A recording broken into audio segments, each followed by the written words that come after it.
स्वागत प्रोग्राम गल्लां ते गीत। मैं वरुण कौर मान सारे दर्शकों नूं जी आया। बड़ी पुरानी सांझ है ना अपनी आपस दे विच। किन्ने चिरां तो आपां हर रोज़ आउने आ, गल्लां बातां करदे आ, मेहमान आउंदे ने। असल दे विच जिहड़ियां पुराणियां सांझां ने अक्सर ਉਹੀ कामयाब होया करदियां ने। कहंदे ने ला के भुल जाण नाल ते पौधे भी सुक जांदे ने। रिश्ते बनाई रखण दे लई मुलाकात जरूरी है। हर रोज़ मुलाकात हुंदी है, गलबात हुंदी है, पुराणियां यादां ताज़ा हुंदियां ने, कुछ नवां समाज बारे सिੱਖਦੇ आ। ਜਦੋਂ पुराणियां गल्लां दी गल हुंदी है ना, मेरे दिमाग 'ਚ पुराने गीत भी आउंदे ने, क्योंकि पुराने गीतां दे विच पुराने सभ्याचार दीयां गल्लां अक्सर देखण नूं मिलदियां ने। समां बड़ा बदल गया, दो मंजियां नूं जोड़ स्पीकर लगणे नहीं, ਜਿਹੜੇ ਵਾਜੇ ਵੱਜ ਗਏ ਮੁੜ ਕੇ ਵੱਜਣੇ ਨਹੀਂ। ਪਰ ਕਦੇ ਸੋਚਿਆ ਕਿ ਸਾਡੇ ਸਮਾਜ ਦੇ ਵਿੱਚ ਅਜਿਹੇ ਲੋਕ ਵੀ ਹਨ, ਅਜਿਹੀਆਂ ਸ਼ਖਸੀਅਤਾਂ ਵੀ ਹਨ ਜੋ ਅੱਜ ਵੀ ਪੰਜਾਬੀ ਸੱਭਿਆਚਾਰ ਦੀ ਕੱਲੀ ਚੀਜ਼ ਨੂੰ ਸਾਂਭ ਕੇ ਰੱਖਦੀਆਂ ਨੇ।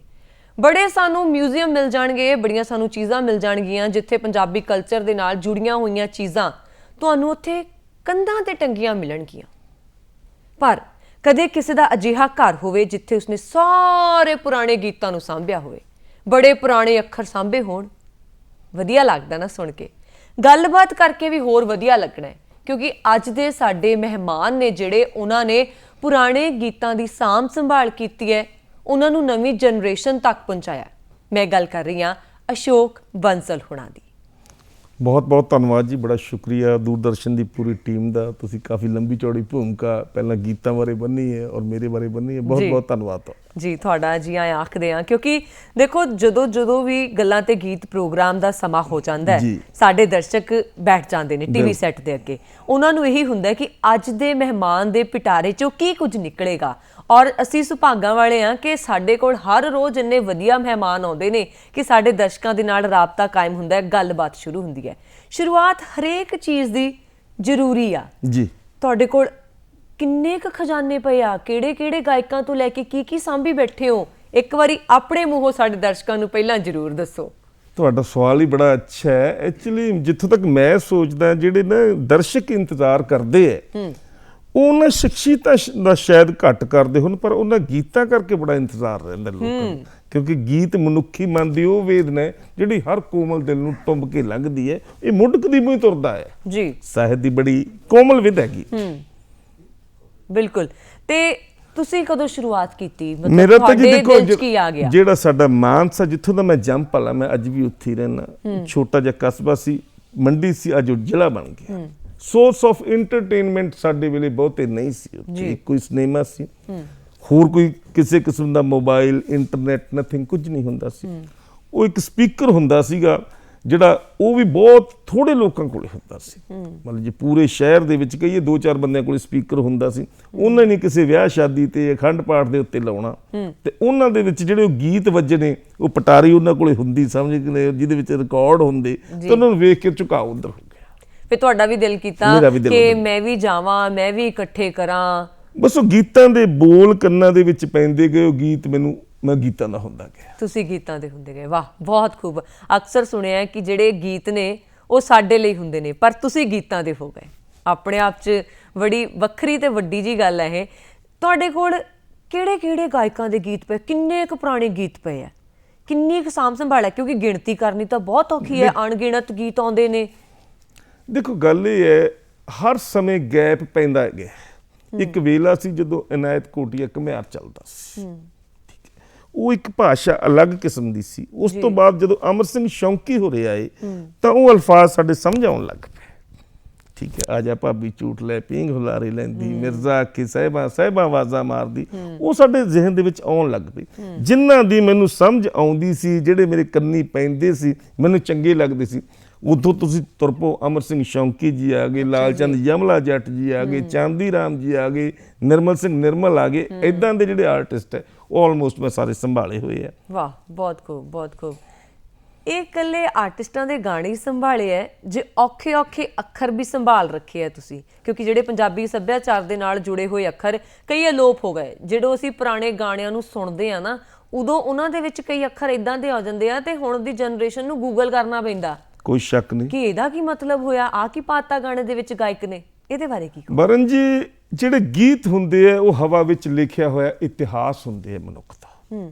ਉਹਦੇ ਲਈ ਸਾਨੂੰ ਕੋਈ ਵਿਸ਼ੇਸ਼ ਤਹਈਆ ਨਹੀਂ ਕਰਨਾ ਪੈਂਦਾ, ਉਹ ਸਾਡੇ ਸਾਹਮਣੇ ਹੁੰਦੇ, ਇੱਕ ਵਿਜ਼ਨ ਆਉਂਦਾ ਸਾਡੇ ਸਾਹਮਣੇ। ਤੁਸੀਂ ਬਹੁਤ ਅੱਛੀ ਗੱਲ ਕੀਤੀ ਹੈ ਕਿ ਉਹ ਜਿਹੜੇ ਔਖੇ ਲਫ਼ਜ਼ ਸੀ ਜਾਂ ਮਹਿੰਗੇ ਲਫ਼ਜ਼ ਸੀ ਉਹ ਗਵਾਚ ਗਏ, ਉਹਨਾਂ ਦਾ ਮਹੱਤਵ ਵੀ ਕੀ ਹੈ। ਆਪਾਂ ਜੇ ਛੋਟੀ ਜਿਹੀ ਉਦਾਹਰਨ ਦੇ ਤੌਰ ਤੇ ਗੱਲ ਕਰੀਏ ਕਿ ਸਾਡੇ ਵੇਲੇ ਇੱਕ ਗੀਤ ਚੱਲਦਾ ਸੀ, ਲੱਸੀ ਦਾ ਚਟੂਰਾ ਸਿਰ ਤੇ ਪੱਤਾ ਲੈ ਕੇ ਤੁਰੀ ਜਾ ਬਣ ਠਣ ਕੇ, ਕਣਕਾਂ ਮਰੋੜਾ ਖਾ ਗਈਆਂ ਜਦੋਂ ਨਿਕਲੀ ਸਰੋਂ ਦਾ ਫੁੱਲ ਬਣ ਜੀ। ਔਰ ਮੇਰਾ ਖਿਆਲ ਹੈ ਵੀ ਅੱਜ ਦੀ ਜਨਰੇਸ਼ਨ ਦੇ ਵਿੱਚ ਤੁਹਾਡੇ ਵਾਲੀ ਗੱਲ ਉਹ ਗੂਗਲ ਸਰਚ ਮਾਰਨੀ ਪੈਣੀ ਹੈ ਵੀ ਚਟੂਰਾ ਕੀ ਹੁੰਦਾ ਸੀ ਜਾਂ ਕਣਕਾਂ ਦਾ ਮਰੋੜਾ ਖਾਣਾ ਕੀ ਹੈ। ਠੀਕ ਹੈ, ਉਹਨਾਂ ਗੀਤਾਂ ਦੀ ਕੋਮਲਤਾ ਵੇਖੋ ਜੀ ਕਿ ਚੂੜੀਆਂ ਦੇ ਸਾਜ਼ ਸੁਣ ਕੇ ਟੀਂਡੇ ਹੱਸ ਪਏ ਖੇਤ ਦੇ ਸਾਰੇ। ਸਹੀ ਗੱਲ ਹੈ। ਕੂੜਾ ਪੱਟ ਹੋ ਗਿਆ ਨਰਮਾ ਨੀ ਤੇਰੇ ਛੋਹਨੇ ਅਸਾਰ ਮੁਟਿਆਰੇ, ਆ ਛੱਲੀਆਂ ਚ ਕਿਵੇਂ ਪੁੜ ਗਏ ਤੇਰੀ ਗਾਨੀ ਦੇ ਗੁਆਚੇ ਬਣ ਕੇ। ਠੀਕ ਹੈ, ਔਰ ਇਦਾਂ ਦੇ ਲਫ਼ਜ਼ ਮੇਰਾ ਖਿਆਲ ਹੈ ਤੋਂ ਤੱਕ ਚੱਲੇ ਜਾਣੇ ਆ। ਕੀ ਕਾਰਨ ਮੰਨਦੇ ਹੋ ਅਲੋਪ ਹੋਣ ਦਾ ਇਹਨਾਂ ਅੱਖਰਾਂ ਨੂੰ ਅੱਜ ਦੇ ਗੀਤਾਂ ਚੋਂ? ਦੇਖੋ ਅੱਜ ਇੰਟਰਨੈਟ ਦਾ ਯੁੱਗ ਹੈ, ਜੇ ਆਪਾਂ ਉਦੋਂ ਦੀ ਗੱਲ ਕਰੀਏ ਉਦੋਂ ਤਾਂ ਉਹਨਾਂ ਗੀਤਾਂ 'ਚ ਮੋਬਾਈਲ ਦਾ ਨਾਂ ਹੀ ਨਹੀਂ ਸੀ ਆਉਣਾ। ਉਦੋਂ ਤਾਂ ਗੀਤ ਚੱਲਣਾ ਸੀ, ਸਿਖਰ ਦੁਪਹਿਰੇ ਖੇਤੋਂ ਘਰੇ ਗੇੜੇ ਮਾਰ ਦਿੱਤਾ ਜਾਂਦਾ, ਸੁੱਕਦਾ ਸਰੀਰ ਵਿੱਚੋਂ ਖੂਨ ਆਣੀਆਂ, ਖੇਤੋਂ ਘਰ ਨੂੰ ਲਵਾ ਦੇ ਟੈਲੀਫੋਨ ਆਣੀਆਂ। ਠੀਕ ਹੈ ਜੀ, ਇਹ ਤਾਂ ਜੇ ਅੱਜ ਗੱਲ ਹੋਣੀ ਹੈ, ਅੱਜ ਮੋਬਾਈਲ ਦੀ ਹੋਣੀ ਹੈ, ਅੱਜ YouTube ਦੀ ਹੋਣੀ ਹੈ, ਉਸ ਵੇਲੇ ਨਹੀਂ ਸੀ। ਉਹ ਮੱਛਰਦਾਨੀ ਲੈ ਦੇਵੇ ਮੱਛਰ ਨੇ ਖਾਲੀ ਤੋੜ ਕੇ, ਹਨਾ। ਹੁਣ ਮੇਰੇ ਬਾਪੂ ਨੇ ਘਰ ਨਾਲ ਕਿਤੇ ਮੋਟਰ ਲਾ ਲਈ, ਉਹ ਗਾਣਾ ਸੀਗਾ ਲੀੜੇ ਧੋਣ ਦੇ ਬਹਾਨੇ ਮਿੱਤਰਾਂ ਦੇ ਟਿਊਬਵੈੱਲ ਤੇ। ਖੁੱਲੇ ਗੀਤ ਵੀ, ਕਿਉਂਕਿ ਉਸ ਵੇਲੇ ਜਿਹੜਾ ਸੋਰਸ ਆਫ ਐਂਟਰਟੇਨਮੈਂਟ ਸੀ ਇਹੀ ਗੀਤ ਸੀ, ਖੁੱਲੇ ਗੀਤ ਵੀ ਪ੍ਰਵਾਨ ਕੀਤੇ ਜਾਂਦੇ ਸੀ ਕਿਉਂਕਿ ਉਦੋਂ ਮੋਟਰਾਂ ਨਵੀਆਂ ਲੱਗਣਾ ਸ਼ੁਰੂ ਹੋਈਆਂ ਸੀਗੀਆਂ ਤੇ ਫਿਰ ਉਹ ਗੀਤਾਂ ਦੇ ਵਿੱਚ ਗੱਲ ਆ ਗਈ। ਤੇ ਹੁਣ ਇੰਟਰਨੈਟ ਦੇ ਗਾਣੇ ਬਣਦੇ ਨੇ, ਹੁਣ ਮੋਬਾਈਲ ਦੇ ਗਾਣੇ ਬਣਦੇ ਨੇ।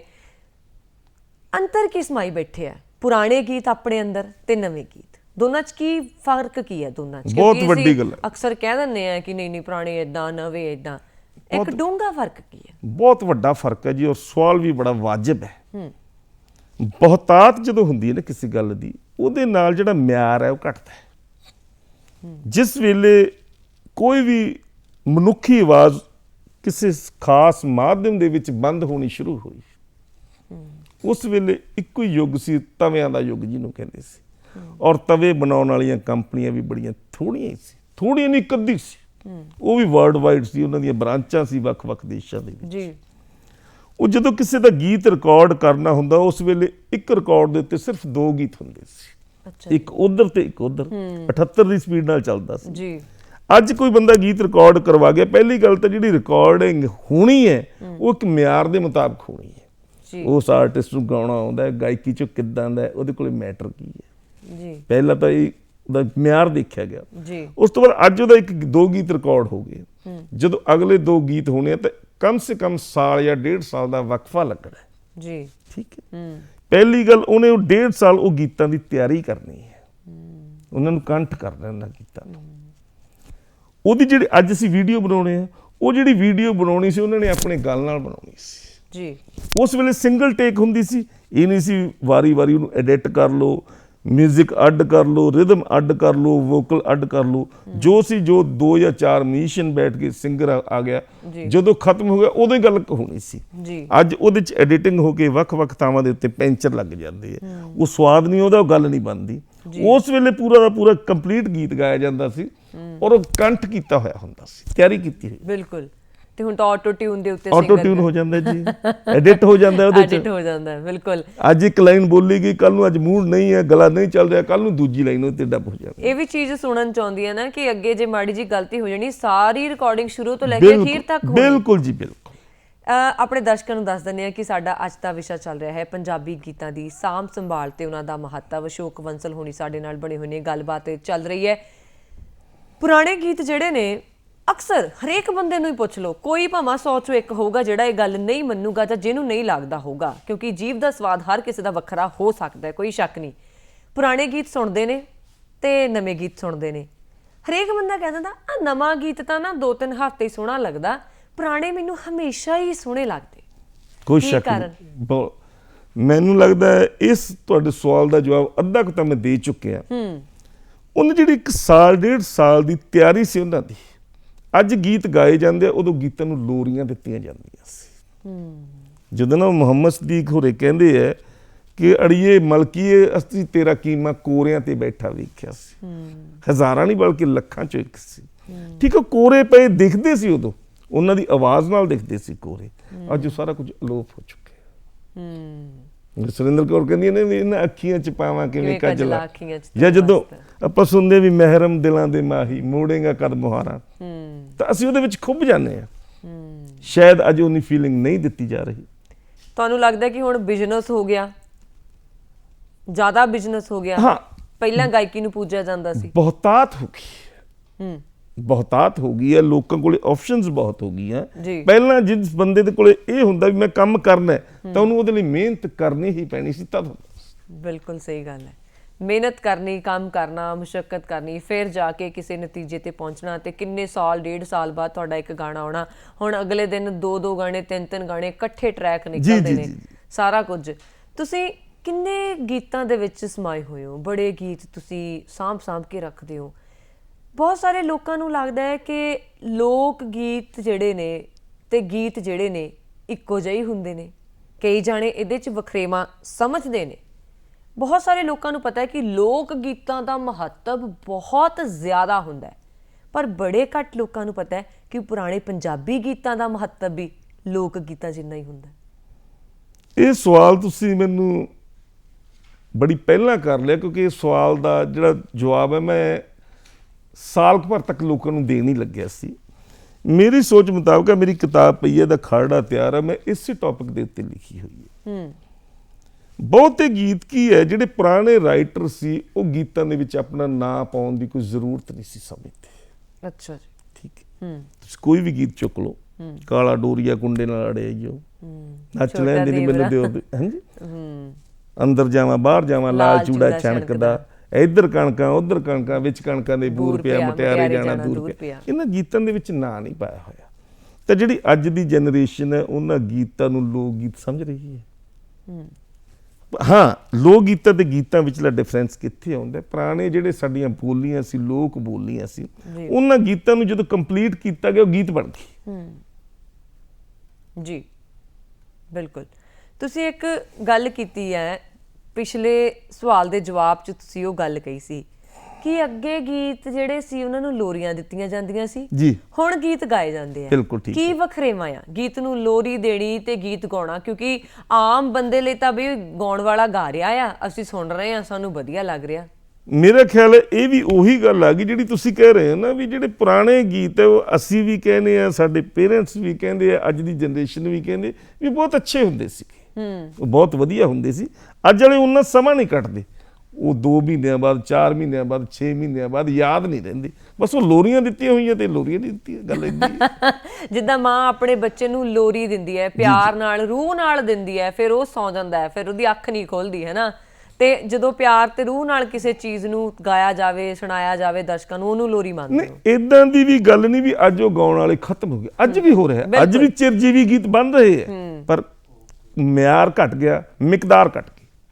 ਜਦੋਂ ਤੁਸੀਂ ਇਹ ਗੀਤ ਇਕੱਠੇ ਕਰਦੇ ਹੋ ਜੀ, ਤੁਹਾਨੂੰ ਬੜਾ ਘੁੰਮਣਾ ਪੈਂਦਾ ਹੋਣਾ। ਕਹਿੰਦੇ ਖਾਲਾ ਜੀ ਤਾਂ ਵਾੜਾ ਤਾਂ ਹੈ ਨਹੀਂ, ਜਿਹਦਾ ਜੀ ਕੀਤਾ ਹਨਾ ਵੜ ਗਿਆ। ਤੇ ਬੜੀ ਮਿਹਨਤ ਕਰਨੀ ਹੈ, ਕਿੰਨਾ ਘੁੰਮਣਾ ਪੈਂਦਾ ਹੈ, ਕਿੰਨਾ ਟਾਈਮ ਤੁਸੀਂ ਆਪਣਾ ਉੱਥੇ ਲਾਉਂਦੇ ਹੋ ਇਹਨਾਂ ਗੀਤਾਂ ਨੂੰ ਇਕੱਠੇ ਕਰਨ ਦੇ ਵਿੱਚ?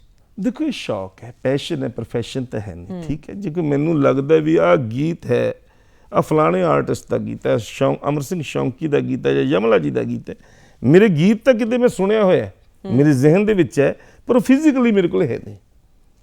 ਠੀਕ ਹੈ, ਤਾਂ ਮੈਨੂੰ ਕਿਤੇ ਪਤਾ ਲੱਗਦਾ ਵੀ ਫਲਾਣੇ ਬੰਦੇ ਕੋਲੇ ਪਿਆ ਹੈਗਾ, ਤਾਂ ਮੈਨੂੰ ਜੋ ਮਰਜ਼ੀ ਕਰਨਾ ਪਵੇ ਮੈਂ ਉਹ ਲੈ ਕੇ ਆਉਣਾ। ਤੁਹਾਨੂੰ ਤਾਂ ਖਬਰਾਂ ਕਿੱਦਾਂ ਪਹੁੰਚਦੀਆਂ ਕਿ ਫਲਾਣੇ ਬੰਦੇ ਕੋ ਗਾਣਾ ਪਿਆ? ਸਾਨੂੰ ਤਾਂ ਕੋਈ ਨਹੀਂ ਦੱਸਦਾ।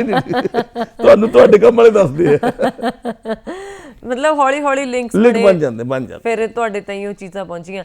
ਫਿਰ ਜਦੋਂ ਉਹ ਗਾਣਿਆਂ ਨੂੰ ਤੁਸੀਂ ਇਕੱਠੇ ਕਰਦੇ ਹੋ, ਬਹੁਤ ਸਾਰੀਆਂ ਕਹਾਣੀਆਂ ਵੀ ਹੋ ਜਾਂਦੀਆਂ ਹੋਣਗੀਆਂ ਜੀ। ਕਈ ਜਿਹੜੀਆਂ ਗਾਣੇ ਨੂੰ ਲੱਭਣ ਗਏ, ਉੱਥੇ ਆਹ ਗੱਲ ਹੋਈ, ਮਸੀਂ ਗਾਣਾ ਮੇਰੇ ਕੋਲ ਪਹੁੰਚਿਆ, ਕੋਈ ਸਟੋਰੀ ਸਾਂਝੀ ਕਰੋ। ਨਹੀਂ ਬਿਲਕੁਲ ਜੀ, ਦੇਖੋ ਗੱਲ ਇਹ ਵੀ ਜਿਹੜੇ ਪੁਰਾਣੇ ਰਿਕਾਰਡ ਜਿਨ੍ਹਾਂ ਕੋਲੇ ਪਏ ਆ, ਕਿਸੇ ਕੋਲੇ 5 ਪਏ ਆ, ਕਿਸੇ ਕੋਲ, ਜਾਂ ਤਾਂ ਲੋਕ ਪੰਜਾਬ ਦੇ ਵਿੱਚ ਅੱਜ ਕੱਲ੍ਹ ਗੀਤ ਰਿਕਾਰਡ ਇਕੱਠੇ ਕਰਨ ਵਾਲੇ ਬਹੁਤ ਨੇ, ਪਰ ਜਿਨ੍ਹਾਂ ਕੋਲੇ ਪਏ ਆ, ਕਿਸੇ ਕੋਲੇ 5 ਪਏ ਆ, ਕਿਸੇ ਕੋਲੇ 7 ਪਏ ਆ।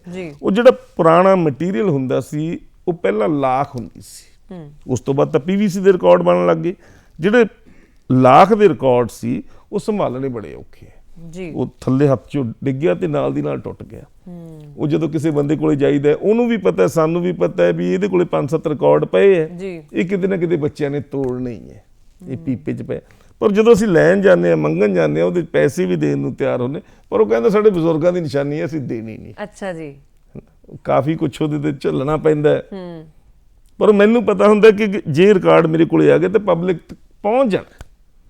ਤੁਹਾਡਾ ਮਕਸਦ ਉਹਨਾਂ ਨੂੰ ਇਕੱਠੇ ਕਰਨਾ ਨਹੀਂ, ਜਨਰੇਸ਼ਨ ਤੱਕ ਪੀੜ੍ਹੀ ਦਰ ਪਹੁੰਚਾਉਣਾ, ਪੀੜ੍ਹੀ ਉਹਨਾਂ ਨੂੰ ਪਹੁੰਚਾਉਣਾ। ਜੀ ਜੀ ਜੀ। ਤੇ ਜਿੱਦਾਂ ਹੁਣ ਗਏ ਤੁਸੀਂ ਕਿਤੇ, ਹੈ ਨਾ, ਉੱਥੇ ਕੋਈ ਕਿੱਸੇ ਵੀ ਹੋ ਜਾਂਦੇ ਹੋਣੇ, ਕੋਈ ਕਿੱਸਾ ਹੈ ਜਿਹੜਾ ਸਾਡੇ ਨਾਲ ਸਾਂਝਾ ਕਰਨਾ ਚਾਹੋ ਕਿ ਤੁਸੀਂ ਗਏ, ਬੜੀ ਦਿੱਕਤ ਆਈ, ਉਹਨਾਂ ਨੇ ਦਿੱਤਾ ਨਹੀਂ, ਫਿਰ ਆਹ ਸਮੱਸਿਆ ਹੋ ਗਈ, ਫਿਰ ਕਿੰਨੇ ਦਿਨ ਉਸ ਚੀਜ਼ ਨੂੰ ਤੁਸੀਂ ਝੱਲਿਆ? ਬੜੀਆਂ ਜੀ ਇਦਾਂ ਦੇ ਬੜੇ ਕਿੱਸੇ ਨੇ। ਜਦੋਂ ਪੰਜਾਬ ਦਾ ਦੌਰ ਵਧੀਆ ਨਹੀਂ ਸੀ, ਹਾਲਾਤ ਮਾੜੇ ਸੀ, ਤਾਂ ਮੇਰੇ ਯਾਦ ਹੈ ਮੈਂ ਸਰਸੇ ਵੱਲੋਂ ਇੱਕ ਰਿਕਾਰਡ ਲੈ ਕੇ ਆ ਰਿਹਾ ਸੀ ਸਕੂਟਰ ਦੇ ਉੱਤੇ, ਪੁਲਿਸ ਦਾ ਨਾਕਾ ਲੱਗਿਆ ਹੋਇਆ, ਉਹਨਾਂ ਨੇ ਘੇਰ ਲਿਆ। ਉਹ ਕਹਿੰਦੇ ਥੈਲੇ ਦੇ ਵਿੱਚ ਕੀ ਹੈ? ਉਸ ਵੇਲੇ ਇਦਾਂ ਦਾ ਯੁੱਗ ਸੀ।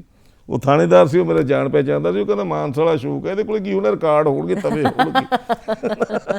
ਤੇ ਜੋ ਕਿਤੇ ਨਾ ਜਾਣਦਾ ਹੁੰਦਾ ਜਾਂ ਹੋਰ ਹੁੰਦਾ, ਉੱਥੇ ਪੰਗਾ ਪੈ ਗਿਆ ਸੀ, ਸ਼ਾਮ ਹੋ ਗਈ ਸੀ। ਉਦੋਂ ਮੈਨੂੰ ਉਹਨੇ ਕਹਿੰਦਾ ਤੂੰ ਦਿਨੇ ਦਿਨੇ ਕਰ ਲਿਆ ਕਰ ਕੰਮ ਜਿਹੜਾ ਕਰਨਾ, ਇਸ ਵੇਲੇ ਨਾ ਨਿਕਲਿਆ ਕਰ। ਰਿਸ਼ਤਿਆਂ ਦੀ ਗੱਲ ਗੀਤਾਂ ਦੇ ਵਿੱਚ ਸਾਨੂੰ ਵੇਖਣ ਨੂੰ ਮਿਲਦੀ ਸੀ। ਜੀ ਅਸੀਂ ਅਕਸਰ ਕਹਿ ਦਿੰਦੇ ਆ ਕਿ ਹੈ ਨਾ, ਜਿਹੜੇ ਨਵੇਂ ਗੀਤ ਆ ਹੁਣ ਉਹਨਾਂ 'ਚ ਉਹ ਸੱਭਿਆਚਾਰ ਨਹੀਂ ਰਿਹਾ, ਉਹ ਗੱਲ ਨਹੀਂ ਰਹੀ। ਜੇ ਮਧਾਣੀ ਉਦੋਂ ਸੀ ਤੇ ਹੁਣ ਮਧਾਣੀ ਨਹੀਂ ਲਿਖੀ ਜਾ ਸਕਦੀ, ਕਿਉਂਕਿ ਹੁਣ ਮਧਾਣੀ ਨਹੀਂ ਆ। ਜਿਹੜੀ ਆਪਾਂ ਪਹਿਲਾਂ ਵੀ ਗੱਲ ਕੀਤੀ, ਮੱਛਰਦਾਨੀ ਦੀ ਲੋੜ ਉਦੋਂ ਸੀ, ਹੁਣ ਤਾਂ ਕਮਰੇ ਜਿਹੜੇ ਹੈਗੇ ਇਦਾਂ ਦੇ ਬੰਦ ਕਰਤੇ, ਜਾਲੀਆਂ ਵਾਲੇ ਦਰਵਾਜ਼ੇ ਲਾ ਕੇ। ਅਸੀਂ ਅਕਸਰ ਕਹਿ ਦਿੰਦੇ ਆ ਕਿ ਹੁਣ ਉਹ ਚੀਜ਼ ਨਹੀਂ ਹੁੰਦੀ, ਉਹ ਗੱਲ ਨਹੀਂ ਹੁੰਦੀ। ਪਰ ਜਦੋਂ ਅਸੀਂ ਪੁਰਾਣੇ ਗਾਣਿਆਂ 'ਚ ਜਾਂਦੇ ਆ, ਰਿਸ਼ਤੇ ਤਾਂ ਉਦੋਂ ਵੀ ਸੀਗੇ, ਰਿਸ਼ਤੇ ਅੱਜ ਵੀ ਆ, ਪਰ ਅਜੋਕੇ ਦੌਰ 'ਚ ਸਾਰੇ ਅੰਕਲ ਆਂਟੀ ਬਣ ਗਏ, ਭੂਆ ਚਾਚੀ ਤਾਈ ਵਾਲੇ ਰਿਸ਼ਤੇ ਕਿਉਂ ਮੁੱਕ ਗਏ ਗੀਤਾਂ 'ਚੋਂ? ਬਸ ਆਹੀ ਗੱਲ ਹੈ, ਇਹ ਸਾਡੇ ਗੀਤਾਂ ਦੇ ਵਿੱਚ ਪਏ ਹੈ। ਜਦੋਂ ਤੁਹਾਨੂੰ ਕੋਈ ਭੈਣ ਕਹਿ ਕੇ, ਧੀ ਕਹਿ ਕੇ ਬੁਲਾਉਂਦਾ ਤਾਂ ਤੁਹਾਨੂੰ ਬਹੁਤ ਅੱਛਾ ਲੱਗਦਾ। ਜੇ ਕੋਈ ਮੇਰਾ ਛੋਟਾ ਮੈਨੂੰ ਚਾਚਾ ਜਾਂ ਤਾਇਆ ਕਹਿੰਦਾ, ਉਹਦੇ 'ਚ ਇੱਕ ਆਪਣਾਪਣ ਹੈ। ਜਦੋਂ ਅੰਕਲ ਕਹਿੰਦਾ, ਸਾਰਾ ਕੁਛ ਉਹਦੇ 'ਚ ਅਲੋਪ ਹੋ ਜਾਂਦਾ ਹੈ। ਉਹ ਜਿਹੜੀ ਗੱਲ ਹੈ ਸਾਡੇ ਗੀਤਾਂ ਦੇ ਵਿੱਚ ਪ੍ਰਤੱਖ ਮਿਲਦੀ ਹੈ। ਬਿਲਕੁਲ। ਤੇ ਜਦੋਂ ਗੀਤਾਂ ਦੇ ਵਿੱਚ ਇਹ ਚੀਜ਼ ਪਾਈ ਜਾਂਦੀ ਹੈ, ਰਿਸ਼ਤਿਆਂ ਦੀ ਪਿਆਰ, ਸਾਂਝ, ਮੁਹੱਬਤ ਗੀਤਾਂ ਦੇ ਵਿੱਚ ਉਲੀਕੀ ਜਾਂਦੀ ਹੈ, ਤੇ ਸਮਾਜ ਤੇ ਉਹਦਾ ਅਸਰ ਕਿੰਨਾ ਪੈਂਦਾ, ਕਿੰਨਾ ਡੂੰਘਾ ਪੈਂਦਾ?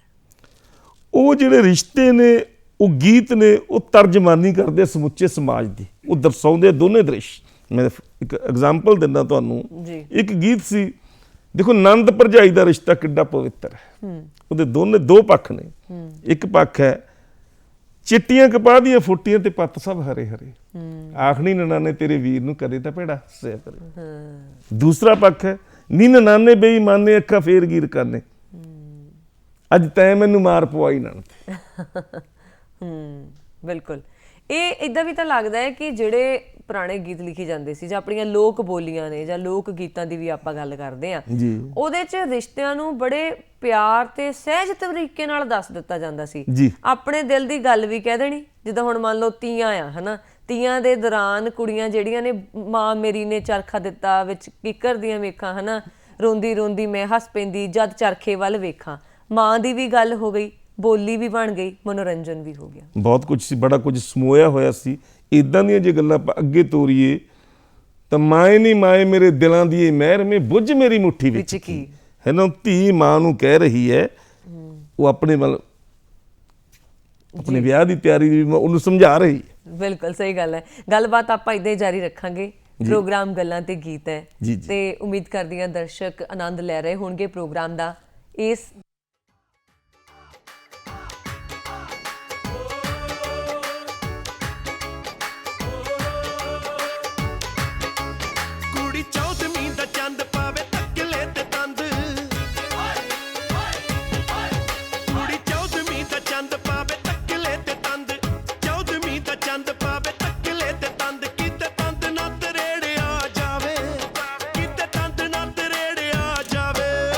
ਇੱਕ ਵਿੱਚ ਬੋਲ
ਤੇਰਾ ਚਰਖਾ ਬੋਲੀਆਂ ਪਾਵੇ। ਪ੍ਰੋਗਰਾਮ ਗੱਲਾਂ ਤੇ ਗੀਤ, ਮੈਂ ਬਰਨ ਕੌਰ ਮਾਨ। ਸਾਡਾ ਅੱਜ ਦਾ ਵਿਸ਼ਾ ਪੰਜਾਬੀ ਗੀਤਾਂ ਦੀ ਸਾਂਭ ਸੰਭਾਲ ਤੇ ਮਹੱਤਵ। ਇਸ ਵਿਸ਼ੇ ਦੇ ਉੱਤੇ ਗੱਲਬਾਤ ਸਾਡੇ ਨਾਲ ਕਰ ਰਹੇ ਨੇ ਅਸ਼ੋਕ ਬੰਸਲ ਜੀ, ਜਿਨ੍ਹਾਂ ਨੇ ਬਹੁਤ ਸਾਰੇ ਪੁਰਾਣੇ ਪੰਜਾਬੀ ਗੀਤ ਸੰਭਾਲੇ ਹੋਏ ਨੇ। ਬੜੀ ਮਿਹਨਤ ਤੇ ਮੁਸ਼ੱਕਤ ਤੋਂ ਬਾਅਦ ਉਹਨਾਂ ਗੀਤਾਂ ਨੂੰ ਇਕੱਠੇ ਕਰਦੇ ਨੇ। ਫਿਰ ਇੱਕ ਇਹ ਵੀ ਕਾਬਲੇ ਤਾਰੀਫ ਚੀਜ਼ ਹੈ, ਕੱਲਾ ਇਕੱਠਾ ਹੀ ਨਹੀਂ ਕਰਦੇ ਹੋ, ਉਹਨਾਂ ਨੂੰ ਲੋਕਾਂ ਤੱਕ ਵੀ ਪਹੁੰਚਾਉਂਦੇ। ਜੀ ਜੀ ਜੀ। ਤੇ ਉਹ ਜਿਹੜਾ ਸਫ਼ਰ ਹੁੰਦਾ ਹੈ ਤੁਹਾਡਾ, ਇੱਕ ਗੀਤ ਨੂੰ ਇਕੱਠਾ ਕਰਨਾ, ਲੋਕਾਂ ਤੱਕ ਪਹੁੰਚਾਉਣਾ, ਕਿੰਨੀ ਮਿਹਨਤ ਲੱਗਦੀ ਹੈ, ਕਿੰਨਾ ਸਮਾਂ ਲੱਗਦਾ ਹੈ? ਦੇਖੋ ਜੀ, ਜਿਹੜੇ ਰਿਕਾਰਡ ਹੈ, ਪਹਿਲੀ ਗੱਲ ਜਿਹੜੇ ਮੈਂ ਇਕੱਠੇ ਕਰਦਾ ਉਹ ਫਾਰਮੈਟ ਹੀ 1969 ਦੇ ਵਿੱਚ ਬੰਦ ਹੋ ਗਿਆ ਸੀ। ਉਹ ਜਿਹੜੇ ਪਹਿਲੇ ਰਿਕਾਰਡ ਬਣੇ ਸੀ, ਜਦੋਂ ਦੇ ਰਿਕਾਰਡ ਬਣਨੇ ਸ਼ੁਰੂ ਹੋਏ ਹੈ ਉਹ 69 ਤੱਕ ਇੱਕੋ ਹੀ ਫਾਰਮੈਟ ਚੱਲਿਆ। ਅੱਛਾ ਜੀ। ਮੈਨੂੰ ਉਹ ਰਿਕਾਰਡ ਹੀ ਇਕੱਠੇ ਕਰਨੇ ਪਏ। ਠੀਕ ਹੈ। ਉਹ ਰਿਕਾਰਡ ਇਕੱਠੇ ਇਸ ਕਰਕੇ ਕਰਨੇ ਪਏ ਕਿ ਜਦੋਂ ਫਾਰਮੈਟ ਚੇਂਜ ਹੋ ਕੇ ਦੂਸਰੇ ਫਾਰਮੈਟ ਤੇ ਆਇਆ, ਵਿਨਾਇਲ ਦੇ ਉੱਤੇ ਆਇਆ, ਤਾਂ ਉਹਦੇ ਚੋਂ ਅੱਧੇ ਕੁ ਗੀਤ ਗੁਆਚ ਗਏ। ਉਹ ਪਹਿਲਾਂ ਚੀਜ਼ ਉਦੋਂ ਹੀ ਲੱਭਣੀ ਪੈਂਦੀ ਹੈ ਜਦੋਂ ਗਵਾਚ ਗਈ। ਉਹ ਗੁਆਚੇ ਕਿਉਂ? ਪਹਿਲਾਂ ਇੱਕ ਰਿਕਾਰਡ ਦੇ ਉੱਤੇ ਦੋ ਗੀਤ ਹੁੰਦੇ ਸੀ, ਇੱਕ ਉਧਰ ਤੇ ਇੱਕ ਉਧਰ। ਠੀਕ ਹੈ ਜੀ। ਬਿਲਕੁਲ। ਜਿਹੜੇ ਉਹ ਬੰਦੇ ਜਿਨ੍ਹਾਂ ਦਾ ਕੋਲੇ ਸਟਾਫ ਸੀ, ਉੱਥੇ ਬੰਗਾਲੀ ਸਟਾਫ ਸੀ, ਸਾਰਾ ਪੰਜਾਬੀ ਨਹੀਂ ਸੀ ਉਹਨਾਂ ਨੂੰ ਆਉਂਦੀ ਜੀ। ਉਹਨਾਂ ਨੂੰ ਇੱਕ ਗੀਤ ਚੰਗਾ ਲੱਗਿਆ, ਦੂਜੇ ਪਾਸੇ ਜਾਂ ਤਾਂ ਝਿਰਖੀਏ ਜਾਂ ਨਹੀਂ ਚੱਲਿਆ, ਉਹਨਾਂ ਨੇ ਉਹ ਗੀਤ ਚੁੱਕ ਕੇ ਦੂਜੇ ਫਾਰਮੈਟ ਤੇ ਪਾ ਦਿੱਤਾ। ਉਦਾਹਰਨ ਵਜੋਂ ਮੈਂ ਕਹਾਂਗਾ, ਜੇ ਤੁਸੀਂ ਸੁਣਿਆ ਤਾਂ ਜਦੋਂ ਮੇਰੀ ਅਰਥੀ ਉਠਾ ਕੇ ਚੱਲਣਗੇ, ਮੇਰੇ ਯਾਰ ਸਭ ਹੁਮ ਹੁਮਾ ਕੇ ਚੱਲਣਗੇ, ਤੁਸੀਂ ਸਾਰਿਆਂ ਨੇ ਸੁਣਿਆ। ਪਰ ਇਹਦੇ ਦੂਸਰੇ ਪਾਸੇ ਗੀਤ ਸੀ ਜੀ, ਦੁਨੀਆ ਤੇ ਆ ਕੇ ਜਾਣ ਤੋਂ ਡਰਦਾ ਏ ਆਦਮੀ, ਦੇਖੋ ਜੀ ਕੈਸੀ ਨਾਦਾਨੀ ਕਰਦਾ ਏ ਆਦਮੀ। ਇਹ ਮੇਰੇ ਖਿਆਲ ਤੁਸੀਂ ਨਹੀਂ ਸੁਣਿਆ ਹੋਣਾ। ਇਹਦਾ ਕਾਰਨ ਕੀ ਸੀ? ਰਿਕਾਰਡ ਤਾਂ ਦੋਨੇ ਇਕੱਠੇ ਰਿਕਾਰਡ ਹੋਏ, ਪਰ ਜਦੋਂ ਮੇਰੀ ਅਰਥੀ ਉਠਾ ਕੇ ਚੱਲਣਗੇ, ਇਹ ਗੀਤ 78 RPM ਤੋਂ 33 ਦੇ ਉੱਤੇ ਟਰਾਂਸਫਰ ਹੋ ਕੇ ਆ ਗਿਆ, ਦੂਸਰਾ ਗੀਤ ਉੱਥੇ ਹੀ ਰਹਿ ਗਿਆ ਜੀ। ਤਾਂ ਮੈਂ ਆਪਣੀ ਇਹ ਡਿਊਟੀ ਸਮਝੀ ਕਿ ਮੈਂ ਉਸ ਗੀਤ ਨੂੰ ਲੱਭਾਂ, ਉਹ ਕਿੱਥੇ ਹੈ। ਉਹ ਨਵੇਂ ਫਾਰਮੈਟ ਦੇ ਉੱਤੇ ਜੋ ਡਿਜੀਟਲੀ ਅੱਜ ਕੱਲ੍ਹ ਚੱਲਦਾ ਹੈ, CD ਹੈ, ਕੈਸੇਟ ਹੈ, ਉਹਦੇ ਤੇ ਦੇ। ਇਸੇ ਤਰ੍ਹਾਂ ਇੱਕ ਗੀਤ ਬੜਾ ਹਿੱਟ ਰਿਹਾ ਜੀ, ਲੱਕ ਹਿੱਲੇ ਮਜਾਜਨ ਜਾਂਦੀ ਦਾ। ਹਰ ਬੰਦੇ ਨੇ ਸੁਣਿਆ, ਹਰੇਕ ਬੰਦੇ ਨੇ ਗਾਇਆ। ਬਿਲਕੁਲ ਠੀਕ ਹੈ ਜੀ, ਉਹ ਹਰ ਬੰਦੇ ਨੇ ਸੁਣਿਆ ਵੀ। ਪਰ ਉਹਦੇ ਦੂਸਰੇ ਪਾਸੇ ਗੀਤ ਸੀ ਬੋਤਾ ਹੌਲੀ ਤੋਰ ਮਿੱਤਰਾ। ਉਹ ਵੀ ਉਹਨਾਂ ਸਿੰਗਰਾਂ ਦਾ ਹੀ ਗਾਇਆ ਹੋਇਆ ਸੀ, ਹਰਚਰਨ ਗਰੇਵਾਲ ਤੇ ਸੁਰਿੰਦਰ ਕੌਰ। ਉਹਨਾਂ ਦੇ ਵੀ ਰਾਈਟਰ ਇੰਦਰਜੀਤ ਹਸਨਪੁਰੀ ਸੀ, ਪਰ ਉਹ ਗੀਤ ਸਾਥੋਂ ਗੁਆਚ ਗਿਆ। ਹੁਸਨਪੁਰੀ ਤੇਰਾ ਨਾ ਬਣਾਦਾ ਦੇਵੇ ਗੀਤ ਕੀਤੇ, ਉਹ ਗੀਤ ਗੁਆਚ ਕਰਦੀ ਜਾਂਦੀ ਦਾ। ਆਏ ਹਾਏ ਹਾਏ, ਕਿਆ ਹਨਾ, ਗੱਲ ਕਰਕੇ ਹੀ ਇੱਕ ਰੂਹ ਖਿੜ ਜਾਂਦੀ ਹੈ। ਜੀ ਜੀ। ਕਿਹੜੇ ਗੀਤਾਂ ਦੀ ਆਪਾਂ ਗੱਲ ਕਰ ਰਹੇ ਹਾਂ? ਜਦੋਂ ਉਹ ਸਮਾਂ ਸੀਗਾ, ਹੁਣ ਵਾਲਾ ਸਮਾਂ ਹੈ ਨਾ, ਸਮੇਂ ਦਾ ਬਖਰੇਵਾ ਤਾਂ ਇੱਕ ਵਾਜਬ ਚੀਜ਼ ਹੈ, ਆਪਣੇ ਆਪ ਹੀ ਹਰੇਕ ਗੱਲ 'ਚ ਆਉਣੀ ਆਉਣੀ। ਕਾਪੀ ਪੇਸਟ ਤਾਂ ਸੀਗਾ ਨਹੀਂ ਜੀ ਕਿ ਚਲੋ ਜੀ ਗਾਣਾ ਰਿਲੀਜ਼ ਹੋਇਆ, ਕਿਸੇ ਵੀ ਇੰਟਰਨੈਟ ਸੋਸ਼ਲ ਸਾਈਟ ਦੇ ਉੱਤੇ ਪਾ ਦਿੱਤਾ, ਉਹਦੇ ਕਿੰਨੇ ਸਾਰੇ ਕਾਪੀ ਪੇਸਟ ਕੀਤੇ, ਘਰ ਘਰ ਪਹੁੰਚ ਗਿਆ, ਰਿਕਾਰਡ ਹੋਣੇ ਜੀ, ਤੇ ਕਿਸੇ ਰਿਕਾਰਡ ਦੀ ਬੁਰਕੀ ਟੁੱਟ ਜਾਣੀ ਹੈ ਜੀ। ਫੇਰ ਕਿੰਨੀ ਦਿੱਕਤ ਆਉਂਦੀ? ਕੋਈ ਕਿੱਸਾ ਹੋਇਆ ਤੁਹਾਡੇ ਨਾਲ? ਬੜੀ ਦਿੱਕਤ ਆਉਣੀ ਜੀ, ਬੜੀ ਦਿੱਕਤ ਆਉਣੀ, ਕਿਉਂਕਿ ਉਹ ਮਟੀਰੀਅਲ ਹੀ ਇਦਾਂ ਦਾ ਸੀ, ਬੜਾ ਟੁੱਟਦਾ ਸੀਗਾ। ਮੇਰੇ ਯਾਦ ਹੈ ਇੱਕ ਰਿਕਾਰਡ ਸੀ, ਸਰਦਾਰ ਬਾਬੂ ਸਿੰਘ ਮਾਨ ਹੋਰਾਂ ਦੇ ਲਿਖੇ ਹੋਏ ਗੀਤ ਸੀ, ਨਰਿੰਦਰ ਬੀਬਾ ਜੀ ਨੇ ਗਾਏ ਸੀ। ਇੱਕ ਪਾਸੇ ਉਹਦੇ ਗੀਤ ਸੀ ਹੱਥੀਂ ਤੋਰੇ ਸੱਜਣਾ ਨੂੰ ਨਾਲੇ ਯਾਦ ਕਰਾਂ ਨਾਲੇ ਰੋਵਾਂ, ਦੂਸਰੇ ਪਾਸੇ ਉਹਦੇ ਗੀਤ ਸੀ ਚਿੱਟੀਆਂ ਕਪਾਹ ਦੀਆਂ ਫੁੱਟੀਆਂ ਤੇ ਪੱਤ ਸਭ ਹਾਰੇ। ਉਹ ਰਿਕਾਰਡ ਨਾ ਮੁੱਢ ਤੋਂ ਉਹਦੀ ਬੁਰਕੀ ਟੁੱਟੀ ਹੋਈ ਸੀ, ਹੈ ਨਹੀਂ ਸੀ ਜੀ। ਮੇਰੇ ਕੋਲ ਤਾਂ ਕੋਈ ਸੋਰਸ ਹੀ ਨਹੀਂ ਸੀ, ਮੈਂ ਕਿੱਦਾਂ ਕਰਦਾ? ਜਿਹੜੀ ਚੀਜ਼ ਨਾਲ ਹੀ ਹੈ ਨਹੀਂ, ਉਹਨੂੰ ਕਿੱਥੋਂ ਲੈ ਕੇ ਆਵਾਂ? ਬਿਲਕੁਲ ਸਹੀ ਗੱਲ ਹੈ। ਉਹ ਮੈਂ ਮਸ਼ੀਨ ਦੇ ਉੱਤੇ ਲਾਇਆ, ਰਿਕਾਰਡ ਨੂੰ ਟਰਾਂਸਫਰ ਕਰ ਲਿਆ ਜਿੰਨਾ ਕੁ ਹੋਇਆ। ਉਹਦੇ ਵਿੱਚੋਂ ਹੁਣ ਸਥਾਈ ਕੱਢਣੀ ਸੀ, ਅੰਤਰੇ ਤਾਂ ਮੈਨੂੰ ਮਿਲ ਗਏ ਤਿੰਨ ਜੀ, ਸਥਾਈ ਹੈ ਨਹੀਂ ਸੀ।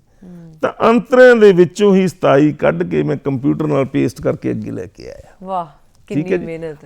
ਉਹ ਕੰਪਨੀ ਨੇ ਰਿਲੀਜ਼ ਕੀਤਾ, ਅੱਜ ਵੀ YouTube ਇੰਟਰਨੈਟ ਦੇ ਉੱਤੇ ਪਿਆ, ਪਰ ਬਹੁਤ ਘੱਟ ਲੋਕਾਂ ਨੂੰ ਪਤਾ ਹੈ ਕਿ ਇਹਦੀ ਸਥਾਈ ਪੇਸਟ ਕੀਤੀ ਹੋਈ ਹੈ, ਓਰੀਜਨਲ ਸਥਾਈ ਨਹੀਂ ਹੈ। ਇਹ ਵੀ ਬਹੁਤ ਘੱਟ ਲੋਕਾਂ ਨੂੰ ਪਤਾ ਹੈ ਕਿ ਪਿੱਛੇ ਆਉਂਦਾ ਮੇਰੀ ਚਾਲ ਵਹਿੰਦਾ ਆਈ, ਚਿਰੇ ਵਾਲਿਆ ਵੇਖਦਾ ਆਈ ਵੇ, ਇਹ ਪੈੜ ਹੁੰਦੀ ਸੀ, ਚਾਲ ਨਹੀਂ ਸੀ। ਇਹ ਜੀ ਇਹ ਬੜੀ ਵੱਡੀ ਗੱਲ ਹੈ। ਇਹ ਗੀਤ ਵੀ ਬਾਬੂ ਸਿੰਘ ਮਾਨ ਹੋਰਾਂ ਦਾ ਹੀ ਗੀਤ ਹੈ। ਇਹ ਸੁਰਿੰਦਰ ਕੌਰ ਜੀ ਤੇ ਸਦੀਕ ਸਾਹਿਬ ਨੇ ਗਾਇਆ ਸੀ, ਮੁਹੰਮਦ ਸਦੀਕ ਜੀ ਨੇ ਜੀ ਕੰਪੋਜ਼ ਕੀਤਾ ਸੀ ਇਹਨੂੰ, ਜਸਵੰਤ ਭਾਵਾ ਜੀ। ਇਹਦੀ ਜਿਹੜੀ ਵਰਡਿੰਗ ਸੀ ਐਕਚੁਅਲੀ ਉਹ ਸੀ, ਪਿੱਛੇ ਆਉਂਦਾ ਮੇਰੀ ਪੈੜ ਵੇਂਦਾ ਏ, ਚੀਰੇ ਵਾਲਿਆ ਢੂੰਡ ਕੇ ਲਿਆਈ ਵੀ, ਮੇਰਾ ਲੌਂਗ ਗੁਆਚਾ ਨਿਗਾਹ ਮਾਰਦਾ ਏ। ਗੀਤ ਵੱਜਿਆ, ਚੱਲਿਆ, ਬਹੁਤ ਚੱਲਿਆ ਜੀ। ਪਰ ਇਹ ਗੀਤ ਜਦ ਇੰਨੀ ਕਿ ਦੀ ਮਕਬੂਲੀਅਤ ਹੋ ਗਈ, ਇਹ ਹੱਦਾਂ ਸਰਹੱਦਾਂ ਪਾਰ ਕਰ ਗਿਆ। ਜਦੋਂ ਇਹ ਗੀਤ ਲਹਿੰਦੇ ਵੱਲ ਵੱਜਿਆ ਤਾਂ ਉੱਥੋਂ ਮੁਸਰਤ ਨਜ਼ੀਰ ਨੇ ਇਹ ਗੀਤ ਨੂੰ ਗਾਇਆ, ਦੁਬਾਰਾ ਰੀ ਰਿਕਾਰਡ ਕੀਤਾ, ਡਿਊਟ ਨੂੰ ਸੋਲੋ ਬਣਾ ਕੇ। ਜਦੋਂ ਸੋਲੋ ਬਣਾ ਕੇ ਕੀਤਾ, ਗੀਤ ਦੀ ਜਿੱਦਾਂ ਆਪਾਂ ਆਮ ਵਰਡਿੰਗ ਸੁਣ ਲੈਂਦੇ ਆ, ਉਹਨਾਂ ਨੇ ਗੀਤ ਸੁਣ ਲਿਆ ਤੇ ਉਹ ਪਿੱਛੇ ਪਿੱਛੇ ਆਉਂਦਾ, ਮੇਰੀ ਚਾਲ ਵੇ ਨਾਈ ਚੀਰੇ ਵਾਲਿਆ ਢੂੰਡ ਕੇ ਲਿਆਈ। ਐਕਚੁਅਲੀ ਪੈੜ ਤੇ ਚਾਲ ਦਾ ਜ਼ਮੀਨ ਅਸਮਾਨ ਦਾ ਫਰਕ। ਬਿਲਕੁਲ, ਸਿਆਣੇ ਕਹਿ ਦਿੰਦੇ ਹੁੰਦੇ ਇਹਦੀ ਜਿਹੜੀ ਪੈੜ ਆ ਇਹ ਬੜੀ ਨਿੱਕੀ ਆ, ਇਹਦੀ ਚਾਲ ਬਹੁਤ ਸੋਹਣੀ ਆ। ਨਹੀਂ, ਉਹਦੇ ਵਿੱਚ ਕਾਫੀ ਤੁਹਾਡਾ ਸੋਚ ਦਾ ਵੀ ਫਰਕ ਆਉਂਦਾ। ਸੋਚ ਦਾ ਵੀ ਫਰਕ ਆਉਂਦਾ, ਬਿਲਕੁਲ ਸਹੀ ਗੱਲ। ਜਦੋਂ ਰਿਕਾਰਡਸ ਦੀ ਗੱਲ ਆਪਾਂ ਕਰਦੇ ਹਾਂ ਤੇ ਤੁਸੀਂ ਇੱਕ ਕਿਤਾਬ ਵੀ ਤਾਂ ਲਿਖ ਰਹੇ ਹੋ ਜਿਹਦੇ 'ਚ ਤੁਸੀਂ 1900 ਤੋਂ ਲੈ ਕੇ 1935 ਤੱਕ ਦੇ ਪੁਰਾਣੇ ਪੰਜਾਬੀ ਗੀਤਾਂ ਦਾ ਇਤਿਹਾਸ ਇਕੱਠਾ ਕਰ ਰਹੇ ਹੋ। ਕਿੰਨਾ ਚਿਰ ਹੋ ਗਿਆ ਉਹ ਕਿਤਾਬ ਲਿਖਦਿਆਂ ਨੂੰ? ਮੈਨੂੰ ਜੀ 12-15 ਵਰ੍ਹੇ ਹੋ ਗਏ ਉਸ ਕੰਮ ਦੇ ਉੱਤੇ ਲੱਗੇ ਹੋਏ ਨੂੰ। ਉਹ ਅਸਲ ਦੇ ਵਿੱਚ ਉਹ ਵੀ ਤਾਂ ਤੁਹਾਡਾ ਸਵਾਲ ਇਹਦੇ ਵਿੱਚੋਂ ਨਿਕਲਦਾ ਕਿ ਇਹ ਵੀ ਬਹੁਤੇ ਗੀਤ ਜਿਹੜੇ ਪਹਿਲਾਂ ਰਾਈਟਰ ਹੁੰਦੇ ਉਹ ਗੀਤਾਂ ਦੇ ਵਿੱਚ ਆਪਣਾ ਨਾਂ ਨਹੀਂ ਸੀ ਪਾਉਂਦੇ। ਠੀਕ ਹੈ ਜੀ। ਇਸ ਕਰਕੇ ਸਾਡੇ ਲੋਕਾਂ ਨੂੰ ਲੱਗਦਾ ਕਿ ਉਹਨਾਂ ਕੋਲ ਐਵੀਡੈਂਸ ਕੋਈ ਨਹੀਂ ਹੈ। ਜੇ ਐਵੀਡੈਂਸ ਹੈ ਤਾਂ ਇਕੱਲੇ ਉਹ ਰਿਕਾਰਡ ਦੇ ਉੱਤੇ ਜੋ ਨਾਂ ਲਿਖਿਆ ਸੀ ਉਹੀ ਹੈ, ਰਿਕਾਰਡ ਹੈ ਨਹੀਂ ਹੁਣ। ਤਾਂ ਉਹ ਗੀਤਾਂ ਦਾ ਮੁੱਢ ਉਹਨਾਂ ਦਾ ਜਿਹੜਾ ਮੂਲ ਰਾਈਟਰ ਹੈ ਕੌਣ ਹੈ? ਤੁਸੀਂ ਗੀਤ ਸੁਣੇ ਹੁਣ, ਇੱਧਰ ਕਣਕਾਂ ਉੱਧਰ ਕਣਕਾਂ ਵਿੱਚ ਕਣਕਾਂ ਦੇ ਬੂਰ ਪਿਆ ਮੁਟਿਆਰੇ ਜਾਣਾ ਦੂਰ ਪਿਆ। ਉਹਦੇ 'ਚ ਕਿਸੇ ਰਾਈਟਰ ਦਾ ਨਾਂ ਤਾਂ ਹੈ ਨਹੀਂ, ਪਰ ਉਹ ਇੰਦਰਜੀਤ ਸਿੰਘ ਤੁਲਸੀ ਹੋਰਾਂ ਦਾ ਗੀਤ ਹੈ। ਠੀਕ ਹੈ ਜੀ। ਤੇ ਮੈਂ ਇਸੇ ਲੱਭਣ ਦੇ ਉੱਤੇ ਮੇਰੀ ਜਿਹੜੀ ਕਿਤਾਬ ਹੈ ਉਹਦਾ ਮਕਸਦ ਹੀ ਇਹ ਹੈ। ਤੁਸੀਂ ਕਹਿੰਦੇ ਲੋਡੇ ਵੇਲੇ ਮਾਈ ਆਉਣਾ, ਮਨ ਪਕਾਵਾਂ ਕਣਕ ਦਾ, ਅੰਦਰ ਜਾਵਾਂ ਬਾਹਰ ਜਾਵਾਂ ਲਾਲ ਚੂੜਾ ਚਣਕਦਾ। ਉਹ ਸਾਡੇ ਅੱਜ ਦੀ ਜਨਰੇਸ਼ਨ ਲਈ ਤਾਂ ਉਹ ਲੋਕ ਗੀਤ ਹੈ, ਪਰ ਉਹਦਾ ਅਸਲ ਰਾਈਟਰ ਗਿਆਨ ਚੰਦ ਧਾਵਨ ਹੈ। ਅੱਛਾ ਜੀ, ਖੂਬ, ਬਹੁਤ ਖੂਬ। ਇਹ ਬਹੁਤ ਸਾਰੇ ਸਿੰਗਰ ਇਦਾਂ ਦੇ ਨੇ ਪੰਜਾਬੀ ਇੰਡਸਟਰੀ ਦੇ ਵਿੱਚ ਜਿਨ੍ਹਾਂ ਨੂੰ ਤੁਸੀਂ ਇੰਟਰੋਡਿਊਸ ਕਰਾਇਆ ਜੀ। ਉਹਨਾਂ ਦੇ ਵਿੱਚੋਂ ਇੱਕ ਨੇ ਸੁਦੇਸ਼ ਕੁਮਾਰੀ ਜੀ। ਜੀ, ਉਹਨਾਂ ਦੇ ਨਾਲ ਜੁੜਿਆ ਹੋਇਆ ਕਿੱਸਾ ਬੜਾ ਹੀ ਦਿਲਚਸਪ ਤੇ ਰੌਚਕ ਹੈ ਜੀ। ਤੇ ਮੈਂ ਚਾਹੂੰਗੀ ਕਿ ਕਿੱਦਾਂ ਤੁਸੀਂ ਸੁਦੇਸ਼ ਕੁਮਾਰੀ ਹੋਣਾ ਨੂੰ ਲੱਭਿਆ, ਕਿੱਦਾਂ ਇੰਟਰੋਡਿਊਸ ਕਰਾਇਆ, ਇਹ ਸਾਡੇ ਦਰਸ਼ਕਾਂ ਨੂੰ ਜ਼ਰੂਰ ਦੱਸੋ। ਤੇ ਹੋਰ ਕਿਹੜੇ-ਕਿਹੜੇ ਜਿਹੜੇ ਪੰਜਾਬੀ ਸਿੰਗਰ ਨੇ ਉਹਨਾਂ ਨੂੰ ਤੁਸੀਂ ਇੰਟਰੋਡਿਊਸ ਕਰਾਇਆ? ਦੇਖੋ ਵਰਨ ਜੀ, ਗੱਲ ਇਹ ਹੈ ਵੀ ਕੋਈ ਕਿਸੇ ਨੂੰ ਇੰਟਰੋਡਿਊਸ ਨਹੀਂ ਕਰਾਉਂਦਾ।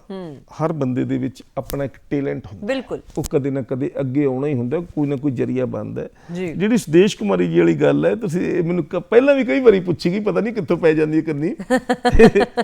ਉਹ ਤਾਂ ਇੱਥੇ ਤੁਹਾਡੇ ਜਲੰਧਰ ਦੀ ਗੱਲ ਹੈ। ਇੱਥੇ ਨਾ ਮੈਂ ਇੱਕ ਐਲਬਮ ਸੀ ਗੁਰਦੀਪ ਸਿੰਘ ਹੋਰਾਂ ਦੀ, ਇਸ਼ਕ ਆਖਦਾ ਏ ਤੇਰਾ ਕੱਖ ਰਹਿਣ ਵੀ ਨਹੀਂ ਦੇਣਾ, ਉਹ ਮੈਂ ਲੁਧਿਆਣੇ ਰਿਕਾਰਡ ਕੀਤੀ ਸੀ ਜੀ। ਉਹਦੀ ਵੀਡੀਓ ਤੇ ਜਲੰਧਰ ਬਣਾਈ ਸੀ। ਉਹ ਰਾਤ ਦਾ ਟਾਈਮ ਸੀ, ਉਹ ਰਾਤ ਨੂੰ ਹੋਈ ਸੀ ਵੀਡੀਓ ਜੀ। ਤੇ ਉਹ ਉਸ ਵੇਲੇ ਇੱਕ ਜਾਗਰਣ ਹੋ ਰਿਹਾ ਸੀ। ਉਹ ਜਾਗਰਣ ਦੇ ਵਿੱਚ ਮੈਂ ਸੁਣਿਆ ਆਵਾਜ਼ ਉਹਨਾਂ ਦੀ, ਤਾਂ ਤੀਸਰੇ ਦਿਨ ਉਹ ਲੱਭ ਗਏ। ਇੱਥੇ ਲੱਭਿਆ ਸੁਦੇਸ਼ ਕੁਮਾਰੀ ਨੂੰ। ਇੱਕ ਜਾਗਰਣ ਜੋ ਰਾਹ ਜਾਂਦਿਆਂ ਸੁਣਿਆ? ਹਾਂਜੀ, ਰਾਹ ਜਾਂਦਿਆਂ ਸੁਣਿਆ। ਰਾਹ ਜਾਂਦੇ ਜਾਗਰਣ 'ਚ ਨਹੀਂ ਤੁਸੀਂ ਸੀਗੇ? ਰਾਹ ਜਾਂਦਿਆਂ ਸੁਣਿਆ ਜੀ। ਉਹ ਮੇਰੇ ਅੱਜ ਵੀ ਯਾਦ ਹੈ, ਕੋਈ ਭੇਟ ਦੀ ਸੀ, ਜੋਤਾਂ ਜਾਗਦੀਆਂ, ਕੁਛ ਐਦਾਂ ਦੀ ਲਾਈਨ ਸੀ। ਉਹ ਟੋਨ ਬੜੀ ਫਰੈਸ਼ ਸੀ, ਐਡੀ ਕਮਾਲ ਦੀ ਟੋਨ ਸੀ। ਬਸ ਫਿਰ ਤੁਸੀਂ ਆਵਾਜ਼ ਸੁਣ ਕੇ ਮੈਂ ਉਹ ਦੋ ਦਿਨ ਲੱਭਿਆ, ਮੈਨੂੰ ਤੀਜੇ ਦਿਨ ਮੈਨੂੰ ਲੱਭ ਗਿਆ। ਕੀ ਬਾਤ ਹੈ।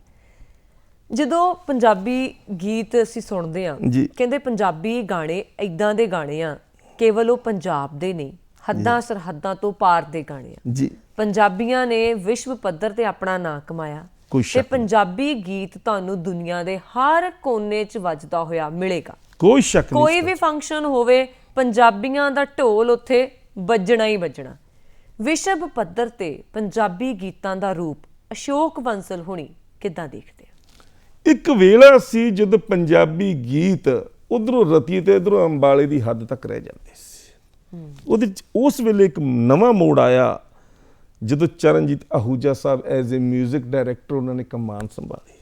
ਉਹਨਾਂ ਨੇ ਕੁਝ ਸੰਗੀਤ ਨੂੰ ਉਹ ਰੂਪ ਦਿੱਤਾ ਜਿਹਨੇ ਗਲੋਬਲਾਈਜ਼ ਕੀਤਾ। ਉਸ ਤੋਂ ਬਾਅਦ ਜਿਹੜਾ ਵੱਡਾ ਰੋਲ ਅਦਾ ਹੋਇਆ ਵਿਸ਼ਵ ਪੱਧਰੀ ਜਾਣ ਦਾ, ਉਹ ਇੰਗਲੈਂਡ ਤੋਂ ਸ਼ੁਰੂ ਹੋਇਆ। ਜਿਸ ਵੇਲੇ A.S. ਕੰਗ ਹੋਰਾਂ ਨੇ ਗਿੱਧਿਆਂ ਦੀ ਰਾਣੀ ਨੇ ਗਿੱਧੇ ਵਿੱਚ ਜਾਂ ਆਲਾਪ ਗਰੁੱਪ ਚੰਨੀ ਨੇ ਕੰਮ ਕੀਤਾ, ਤਾਂ ਉਹਦਾ ਦਾਇਰਾ ਬਹੁਤ ਵੱਧ ਗਿਆ। ਵੱਧਦਾ ਜਿਸ ਵੇਲੇ ਮਲਕੀਤ ਸਿੰਘ ਹੋਰਾਂ ਦੀ ਐਂਟਰੀ ਹੋਈ, ਤੂੰ ਤੁਕ ਤੂਤੀਆ ਨਾਲ ਦੂਰਦਰਸ਼ਨ 'ਚ ਹੋਇਆ, ਤਾਂ ਉਸ ਵੇਲੇ ਤਾਂ ਮੇਰੇ ਖਿਆਲ ਦਾ ਰੂਪ ਹੀ ਹੋਰ ਹੋ ਗਿਆ। ਇੱਕ ਫਰੈਸ਼ ਨਵੀਂ ਬੀਟ ਮਿਲੀ ਤੇ ਉਹ ਗਲੋਬਲਾਈਜ਼ ਹੋ ਗਈ। ਜਦੋਂ ਕੋਈ ਲੋਕ ਜਾਂ ਕੋਈ ਇੱਕ ਬੰਦਾ ਬੜਾ ਹੀ ਸ਼ੌਕੀਨ ਹੈ ਗੀਤਾਂ ਨੂੰ ਇਕੱਠੇ ਕਰਨ ਦਾ ਜੀ, ਉਹ ਸਾਂਭ ਕੇ ਰੱਖਦਾ ਤੇ ਗਾਂ ਨਹੀਂ ਲੈ ਕੇ ਆਉਂਦਾ, ਲੋਕਾਂ ਤੱਕ ਨਹੀਂ ਪਹੁੰਚਾਉਂਦਾ। ਜੇ ਤੁਹਾਡੇ ਕੋਲ ਗੀਤ ਹਨ ਤੇ ਉਹਨਾਂ ਦੀ ਲੋਕਾਂ ਤੱਕ ਪਹੁੰਚ ਕਿੰਨੀ ਜ਼ਰੂਰੀ ਹੈ? ਮੇਰਾ ਤਾਂ ਗੀਤ ਇਕੱਠੇ ਕਰਨ ਦਾ ਮਕਸਦ ਇਹ ਹੈ ਤੇ ਕਈ ਵਾਰੀ ਨਿੱਜ ਵੀ ਹੁੰਦਾ ਇਹ ਕੋਈ ਜ਼ਰੂਰੀ ਗੱਲ ਨਹੀਂ। ਕੋਈ ਬੰਦਾ ਕਿਤਾਬਾਂ ਇਕੱਠੀਆਂ ਕਰਦਾ ਉਹ ਆਪਣੇ ਨਿੱਜੀ ਮਤਲਬ ਲਈ ਕਰਦਾ। ਕੁਝ ਬੰਦਾ ਕੋਈ ਕਿਤਾਬਾਂ ਇਕੱਠੀਆਂ ਕਰਦਾ ਕਹਿੰਦਾ ਮੇਰੀ ਲਾਇਬ੍ਰੇਰੀ ਹੈ ਕੋਈ ਵੀ ਆ ਕੇ ਪੜ੍ਹ ਲੈ। ਤੁਹਾਡੀ ਲਾਇਬ੍ਰੇਰੀ ਹੈ, ਕੋਈ ਵੀ ਆਵੇ ਤੇ ਪੜ੍ਹ ਲੈ। ਮੈਂ ਜੋ ਇਕੱਠਾ ਕੀਤਾ ਮੈਂ ਲੋਕਾਂ ਨੂੰ ਦੇ ਚੁੱਕਿਆ। ਰਿਸਰਚ ਕਿੰਨੀ ਜ਼ਰੂਰੀ ਹੈ, ਹੋਰ ਕੰਮ ਕਿੰਨਾ ਪਿਆ ਹੈ? ਬਹੁਤ ਜ਼ਰੂਰੀ ਹੈ ਜੀ। ਹੋਰ ਕੰਮ ਕਿੰਨਾ ਪਿਆ? ਬੜਾ ਕੰਮ ਪਿਆ ਜੀ। ਇਹ ਜਿਵੇਂ ਜਿਹੜੀ ਮੇਰੀ ਕਿਤਾਬ ਹੈ ਇਹ 1900 ਤੋਂ ਲੈ ਕੇ 1935 ਤੱਕ ਦੇ ਉਹਨਾਂ ਰਾਈਟਰਾਂ ਦੀ ਹੈ ਜਿਹੜੇ ਭਾਵੇਂ ਸਰਗੋਧੇ ਜੰਮੇ ਹੈ, ਭਾਵੇਂ ਲਾਹੌਰ ਜੰਮੇ ਹੈ, ਭਾਵੇਂ ਅੰਬਾਲੇ ਜੰਮੇ ਹੈ, ਭਾਵੇਂ ਬਠਿੰਡੇ ਜੰਮੇ ਹੈ, ਪਰ ਉਹ ਵੰਡ ਤੋਂ ਬਾਅਦ ਚੜ੍ਹਦੇ ਪੰਜਾਬ ਦੇ ਵਿੱਚ ਪ੍ਰਵਾਨ ਚੜੇ। ਜਿਹੜਾ ਦੂਸਰਾ ਵਿਸ਼ਾ ਇਸੇ ਕਿਤਾਬ ਦਾ ਜਿਹੜਾ ਹੁਣ ਤਿਆਰ ਕਰ ਰਿਹਾ ਮੈਂ, ਉਹ ਐਦਾਂ ਦੇ ਜਿਹੜੇ ਵੰਡ ਤੋਂ ਬਾਅਦ ਲਹਿੰਦੇ ਪੰਜਾਬ ਦੇ ਵਿੱਚ ਪ੍ਰਵਾਨ ਚੜੇ। 1900 ਤੋਂ ਲੈ ਕੇ 1935 ਤੱਕ ਦੇ ਦੋ ਹਿੱਸੇ ਬਣਦੇ ਆ, ਇੱਕ ਚੜ੍ਹਦੇ ਪੰਜਾਬ ਦਾ, ਇੱਕ ਲਹਿੰਦੇ ਪੰਜਾਬ ਦਾ, ਜਦੋਂ ਕਿ ਪੈਦਾ ਉਹ ਸਾਂਝੇ ਪੰਜਾਬ ਦੇ ਵਿੱਚ। ਬਿਲਕੁਲ ਬਿਲਕੁਲ। ਅਸੀਂ ਜਦੋਂ ਪੁਰਾਣੇ ਗੀਤਾਂ ਨੂੰ ਸਾਂਭਦੇ ਹਾਂ, ਦੇਖਦੇ ਹਾਂ, ਸਾਨੂੰ ਸੋਹਣੇ ਲੱਗਦੇ ਆ, ਖੁਸ਼ੀ ਮਿਲਦੀ ਹੈ ਹਨਾ, ਵਧੀਆ ਲੱਗਦਾ ਕਿ ਕੋਈ ਆਪਾਂ ਗੱਲ ਕੀਤੀ ਕਿ ਹਾਂਜੀ ਪੁਰਾਣੇ ਗਾਣੇ ਸੁਣੋ ਬੰਦੇ ਨੂੰ ਬੜਾ ਸਕੂਨ ਮਿਲਦਾ, ਬਹੁਤ ਵਧੀਆ ਲੱਗਦਾ। ਪਰ ਕਈ ਲੋਕਾਂ ਦੇ ਦਿਮਾਗ 'ਚ ਆਉਂਦਾ ਹੋਏਗਾ ਪੁਰਾਣੇ ਜ਼ਮਾਨੇ ਦੇ ਗਾਣੇ ਆ, ਪੁਰਾਣੀਆਂ ਗੱਲਾਂ ਆ, ਆਧੁਨਿਕ ਗੱਲ ਤਾਂ ਇਹਦੇ 'ਚ ਕੋਈ ਹੈ ਨਹੀਂ। ਆ ਅਸ਼ੋਕ ਬਾਂਸਲ ਕਿਹੜੇ ਕੰਮਾਂ 'ਚ ਪਿਆ ਫਿਰਦਾ? ਬਹੁਤ ਤੁਹਾਡੀ ਇਹ ਵੀ ਵਧੀਆ ਗੱਲ ਹੈ। ਅਸਲ ਦੇ ਵਿੱਚ ਸੋਚ ਆਪੋ ਆਪਣੀ ਹੈ। ਵਾਹ, ਠੀਕ ਹੈ। ਬਹੁਤ ਅੱਜ ਸਾਡੀਆਂ ਪੁਰਾਣੀਆਂ ਇਮਾਰਤਾਂ ਨੇ, ਇਹੀ ਸਵਾਲ ਮੈਥੋਂ ਇੰਗਲੈਂਡ ਦੇ ਵਿੱਚ ਵੀ ਕੀਤਾ ਗਿਆ। ਪੁਰਾਣੀਆਂ ਇਮਾਰਤਾਂ ਨੇ ਸਾਡੀਆਂ ਜਿਹੜੀਆਂ ਹਿਸਟੋਰੀਕਲ ਹੈ, ਜੇ ਉਹਦੀ ਇੱਕ ਇੱਟ ਟੁੱਟ ਜਾਂਦੀ ਹੈ ਨਾ ਕਿਤੋਂ, ਤਾਂ ਅਸੀਂ ਲੱਭਦੇ ਫਿਰਦੇ ਹਾਂ ਉਹ ਇੱਟ ਦੀ ਜਿਹੜੀ ਕੀਮਤ ਹੈ ਉਹ ਕੋਈ ਕੀਮਤ ਨਹੀਂ ਹੁੰਦੀ। ਅਸੀਂ ਉਦਾਂ ਦੀ ਇੱਟ ਲਾਉਣ ਦੀ ਉੱਥੇ ਕੋਸ਼ਿਸ਼ ਕਰਦੇ ਹਾਂ। ਜੋ ਅੱਜ ਕਿਤੇ ਇਮਾਰਤ ਬਣੀ ਹੋਈ ਹੈ ਨਾ, ਜੇ ਉਹਦੀ ਵੈਸੇ ਅਸੀਂ ਕੀਮਤ ਵੇਖੀਏ ਤਾਂ ਉਹਦੀ ਬਹੁਤ ਜ਼ਿਆਦਾ ਕੀਮਤ ਹੁੰਦੀ ਹੈ, ਪਰ ਉਹਨੂੰ ਸੰਭਾਲ ਕੇ ਰੱਖਿਆ ਹੋਇਆ ਆਉਣ ਵਾਲੀਆਂ ਜਨਰੇਸ਼ਨਾਂ ਨੂੰ ਇਹ ਦੱਸਣ ਵਾਸਤੇ ਵੀ ਇਹਦਾ ਮਹੱਤਵ ਕੀ ਹੈ। ਕੀ ਪ੍ਰਭਾਵ ਪੈਂਦਾ ਆਉਣ ਵਾਲੀ ਜਨਰੇਸ਼ਨ ਦੇ ਉੱਤੇ ਪੁਰਾਣੇ ਸਾਂਭੇ ਹੋਏ ਗੀਤਾਂ ਦਾ? ਦੇਖੋ, ਚੰਗਾ ਜਾਂ ਮਾੜਾ ਇਹ ਅੱਜ ਵੀ ਉਦਾਂ ਹੀ ਚੱਲਦਾ, ਪਹਿਲਾਂ ਵੀ ਉਦਾਂ ਹੀ ਚੱਲਦਾ। ਇਹ ਕੋਈ ਨਵੀਂ ਗੱਲ ਨਹੀਂ ਹੈ, ਪਰ ਆਉਣ ਵਾਲੀ ਜਨਰੇਸ਼ਨ ਨੇ ਇਹ ਜ਼ਰੂਰ ਵੇਖਣਾ ਹੈ ਵੀ ਇਹਦੇ ਵਿੱਚ ਚੰਗਾ ਕੀ ਸੀ। ਜਿਹੜਾ ਕੋਈ ਚੰਗਾ ਸੀ ਉਹ ਅਸੀਂ ਅਡਾਪਟ ਕਰ ਲਈਏ, ਜਿਹੜਾ ਮਾੜਾ ਸੀ ਉਹ ਛੱਡ ਦਈਏ। ਵਾਹ, ਬਹੁਤ ਖੂਬ। ਪੁਰਾਣੇ ਗੀਤਾਂ ਵਿੱਚ ਬਾਲ ਵਿਆਹ ਦੀ ਵੀ ਗੱਲ ਹੈ, ਠੀਕ ਹੈ ਜੀ, ਉਹ ਮਾੜੀ ਸੀ, ਅੱਜ ਉਹਦਾ ਕੋਈ ਮਹੱਤਵ ਨਹੀਂ ਰਹਿ ਗਿਆ। ਬਿਲਕੁਲ ਠੀਕ ਹੈ। ਪੁਰਾਣੇ ਗੀਤਾਂ 'ਚ ਭੈਣ ਭਰਾ ਦੇ ਪਾਕ ਪਵਿੱਤਰ ਰਿਸ਼ਤੇ ਦੀ ਗੱਲ ਸੀ, ਠੀਕ ਹੈ। ਅੱਜ ਜ਼ਮੀਨਾਂ ਬਣਾਉਣ ਲੱਗ ਪਈ ਹੈ, ਭੈਣਾਂ ਜਾਂ ਵੰਡੀਆਂ ਜਾਣ ਲੱਗ ਪਈਆਂ, ਉੱਥੇ ਮੂੰਹ ਖਤਮ ਹੁੰਦਾ ਤਾਂ ਸਾਨੂੰ ਉੱਥੇ ਉਹ ਸਿੱਖਣਾ ਪੈਣਾ। ਇੱਕ ਗਾਣਾ ਸੀ ਆ ਟਾਂਗਾ ਪਾ ਟਾਂਗਾ ਵਿੱਚ ਟੱਲਮ ਟੱਲੀਆਂ, ਆਉਣ ਕੂੰਜਾਂ ਦੇਣ ਬੱਚੇ ਨਦੀ ਨਹਾਉਣ ਚੱਲੀਆਂ। ਇਹਦੇ ਵਿੱਚ ਬੜੇ ਮਹਿੰਗੇ ਲਫ਼ਜ਼ ਸੀ।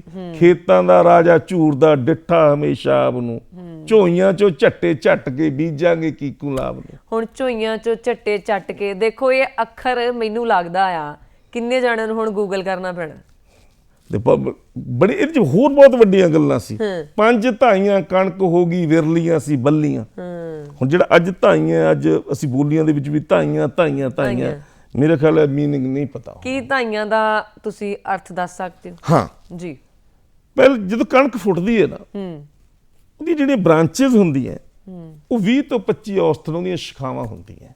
ਬਿਲਕੁਲ ਠੀਕ ਹੈ। ਉੱਥੇ ਬੰਦਾ ਬਿਆਨ ਕਰ ਰਿਹਾ ਉਹਨੇ ਧਾਈਆਂ ਅਸਲ ਦੇ ਵਿੱਚ ਵੀ ਪੰਜ ਧਾਈਆਂ ਕਣਕ ਹੋ ਗਈ, ਕਣਕ ਬੀਜੀ ਤਾਂ ਸੀ, ਸੋਕਾ ਪੈ ਗਿਆ, ਉਹ 25 ਸ਼ਾਖਾਵਾਂ ਦੀ ਥਾਂ ਤੇ ਪੰਜ ਧਾਈਆਂ ਹੋ ਗਈ। ਬਿਲਕੁਲ। ਇਹ ਤਾਂ ਮੈਨੂੰ ਲੱਗਦਾ ਨਹੀਂ ਕਿਸੇ ਪੁਰਾਣੇ ਜ਼ਮਾਨੇ ਦੀ ਗੱਲ ਹੈ, ਇਹ ਤਾਂ ਅੱਜ ਹੈ, ਸਦਾ ਹੀ ਚੱਲਦੀ ਰਹੀ ਹੈ। ਇਹ ਤਾਂ ਸੱਭਿਆਚਾਰ ਦਾ ਉਹ ਅੰਗ ਹੈ ਜਿਹੜਾ ਕਦੇ ਵੀ ਨਹੀਂ ਸੁੱਕਣਾ, ਹਮੇਸ਼ਾ ਖਿੜਿਆ ਹੀ ਰਹਿਣਾ। ਬਿਲਕੁਲ ਜੀ। ਜਦੋਂ ਤੁਸੀਂ ਇਹਨਾਂ ਗੀਤਾਂ ਦੇ ਉੱਤੇ ਕੰਮ ਕਰਦੇ ਹੋ, ਕਿੰਨਾ ਟਾਈਮ ਲਾਉਂਦੇ ਹੋਗੇ, ਬਾਹਰ ਜਾਂਦੇ ਹੋਗੇ, ਅੰਦਰ ਆਉਂਦੇ ਹੋਗੇ, ਹਨਾ, ਘਰੇ ਆਉਣਾ, ਪਰਿਵਾਰਕ ਮਾਹੌਲ ਕੀ ਹੁੰਦਾ ਹੈ? ਪਰਿਵਾਰ ਵਾਲੇ ਕੀ ਕਹਿੰਦੇ ਨੇ? ਨਹੀਂ, ਪਰਿਵਾਰ ਵਾਲੇ ਕੁਝ ਨਹੀਂ ਕਹਿੰਦੇ। ਪਰਿਵਾਰ ਵਾਲੇ ਨੂੰ ਪਤਾ ਵੀ ਹੁਣ ਦੇਖੋ ਜਿਹੜੀ ਹੁਣ ਉਮਰ ਹੋ ਗਈ ਹੈ ਕਦੇ ਮੁੜਨੀ ਤਾਂ ਹੈ ਨਹੀਂ।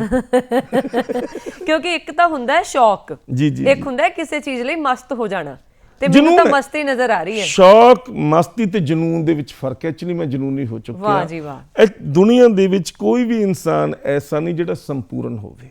ਦੁਨੀਆ ਦੇ ਵਿੱਚ ਕੋਈ ਵੀ ਇਨਸਾਨ ਐਸਾ ਨਹੀਂ ਜਿਹੜਾ ਨਸ਼ਾ ਨਾ ਕਰਦਾ ਹੋਵੇ।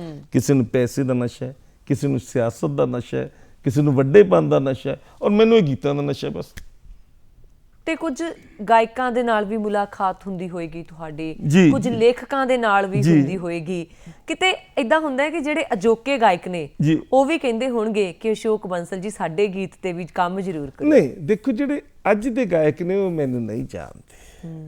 ਠੀਕ ਹੈ। ਇਹਦੇ 'ਚ ਕੋਈ ਦੋ ਰਾਵਾਂ ਨਹੀਂ, ਕੋਈ ਸ਼ੱਕ ਨੂੰ ਥਾਂ ਨਹੀਂ ਕਿ ਜਿਹੜੇ ਅੱਜ ਵਾਲੇ ਗਾਉਣ ਵਾਲੇ ਬਹੁਤ ਅੱਛੇ ਗੀਤ ਵੀ ਆ ਰਹੇ ਆ, ਬਹੁਤ ਅੱਛਾ ਮੁੰਡੇ ਗਾ ਵੀ ਰਹੇ ਹੈ। ਮੇਰੇ ਏਰੀਏ ਦਾ ਇੱਕ ਮੁੰਡਾ ਉਹਨੇ ਗੀਤ ਗਾਇਆ, ਉਹ ਮੇਰੀ ਜਿਹੜੀ ਰਹਿੰਦੀ ਉਹ ਹੈ ਉਹ ਮੇਰੇ ਬੇਬੇ ਬਾਪੂ ਦੇ ਨਾਲ ਆਉਂਦੀ ਤੇ ਮੈਂ ਮੇਰੇ ਵਾਰੀ ਫੇਰ ਵੇਖਾਂਗੀ, ਬੜੀ ਅੱਛੀ ਗੱਲ ਹੈ। ਹੋਰ ਇਦਾਂ ਦੇ ਰੋਮਾਂਟਿਕ ਗੀਤ, ਤੇਰੇ ਗੁੱਟ ਨੂੰ ਕੜਾ ਸਰਦਾਰ ਨਹੀਂ, ਤੇਰਾ ਮਤਲਬ ਬਹੁਤ ਅੱਛਾ ਕੁਝ ਹੋ ਰਿਹਾ ਹੈ। ਪਰ ਉਹ ਮੈਨੂੰ ਨਹੀਂ ਜਾਣਦੇ ਜਿੰਨੇ ਕੁ ਗੀਤ ਹੈ ਮੈਂ ਉਹਨਾਂ ਦਾ ਸਵਾਦ ਜ਼ਰੂਰ ਲੈ ਲੈਂਦਾ। ਪਰ ਮੈਂ ਇੱਕ ਤੁਹਾਡੀ ਵੀਡੀਓ ਦੇਖੀ ਸੀ, ਹਰਭਜਨ ਮਾਨ ਹੁਣੀ ਤੁਹਾਡੇ ਨਾਲ ਸੀ ਜੀ, ਔਰ ਉਹ ਤੁਹਾਡੇ ਕੰਮ ਨੂੰ ਕਾਫੀ ਜ਼ਿਆਦਾ ਪ੍ਰੋਤਸਾਹਿਤ ਕਰ ਰਹੇ ਸੀ, ਤੁਹਾਡੀ ਕਾਫੀ ਤਾਰੀਫ ਕਰ ਰਹੇ ਸੀ। ਜਿਹੜੇ ਅੱਜ ਦੇ ਐਡੇ ਵੱਡੇ ਸਿੰਗਰ ਨੇ, ਕਿਉਂਕਿ ਮੈਂ ਹਰਭਜਨ ਮਾਨ ਹੋਰੀ ਨਵੇਂ ਨਹੀਂ, ਬੜੇ ਵਾਰੀ ਹੋ ਗਏ ਉਹਨਾਂ ਨੇ, ਉਹ ਜਦੋਂ ਆਉਂਦੇ ਉਹਨਾਂ ਨੂੰ ਪਤਾ ਲੱਗਦਾ, ਮੈਨੂੰ ਵੀ ਉਹਦੇ ਨਾਲ ਇੱਕ ਨਵੀਂ ਕਿਸਮ ਦੀ ਆਕਸੀਜਨ ਮਿਲਦੀ। ਆਹੀ ਮੇਰਾ ਸਵਾਲ ਸੀ, ਕਿਉਂਕਿ ਜਿਹੜਾ ਪ੍ਰੋਤਸਾਹਨ ਹੈ ਨਾ ਉਹ ਬਹੁਤ ਜ਼ਰੂਰੀ ਹੈ। ਜਿਹੜੀ ਮਾਂ ਦੀ ਹੱਲਾ ਸ਼ੇਰੀ ਸ਼ੇਰ ਬਣਾ ਦਿੰਦੀ, ਅੱਧ ਰੜਕੇ ਦਾ ਛੰਨਾ ਮੂੰਹ ਨੂੰ ਲਾ ਦਿੰਦੀ। ਸੋ ਹੱਲਾ ਸ਼ੇਰੀ ਮਿਲਦੀ ਹੋਣੀ ਹੈ, ਤੁਹਾਨੂੰ ਬਹੁਤ ਕੁਝ ਹਾਸਲ ਹੁੰਦਾ ਹੋਣਾ ਹੈ। ਕੋਈ ਸੰਦੇਸ਼, ਇੱਕ ਲਫ਼ਜ਼, ਦੋ ਲਫ਼ਜ਼, ਕਿਉਂਕਿ ਸਮਾਂ ਬਹੁਤ ਘੱਟ ਹੈ। ਨਾ ਤਾਂ ਮੇਰੀ ਇੰਨੀ ਉਮਰ ਹੈ, ਨਾ ਮੇਰਾ ਇੰਨਾ ਤਜਰਬਾ। ਤੁਸੀਂ ਗੱਲ ਬਹੁਤ ਵੱਡੀ ਕੀਤੀ। ਮੈਂ ਤਾਂ ਇੱਕੋ ਹੀ ਗੱਲ ਕਹਾਂਗਾ, ਅਕਸਰ ਹੀ ਕਹਿਣਾ ਹੁੰਦਾ ਵੀ ਪੋਚ ਵੀ ਜੀ ਪੱਗ ਕਿਤੇ ਲੜ ਛੱਡਿਆ ਹੋਵੇ, ਧੂਆਂ ਚਾਦਰਾ ਨਜ਼ਰ ਨਾ ਆਵੇ, ਸਾਂਭ ਲਓ ਪੰਜਾਬੀਓ ਜੇ ਸਾਂਭ ਸਕਦੇ, ਸਾਡਾ ਵਿਰਸਾ ਵਿਸਰਦਾ ਜਾਵੇ। ਵਾਹ, ਬਹੁਤ ਖੂਬ। ਤੁਸੀਂ ਪ੍ਰੋਗਰਾਮ 'ਚ ਆਏ, ਗੱਲਬਾਤ ਕੀਤੀ, ਬਹੁਤ ਬਹੁਤ ਸ਼ੁਕਰੀਆ। ਉਮੀਦ ਕਰਦੇ ਹਾਂ ਕਿ ਸਾਡੇ ਦਰਸ਼ਕਾਂ ਨੂੰ ਵੀ ਸਾਡਾ ਅੱਜ ਦਾ ਪ੍ਰੋਗਰਾਮ ਬਹੁਤ ਪਸੰਦ ਆਇਆ ਹੋਵੇਗਾ। मैं क्यों कर जावा काबे मैं क्यों कर जावा काबे दिल लोचे नी दिल लोचे तख्त हजारे नून मैं क्यों कर जावा काबे नी मैं क्यों कर जावा।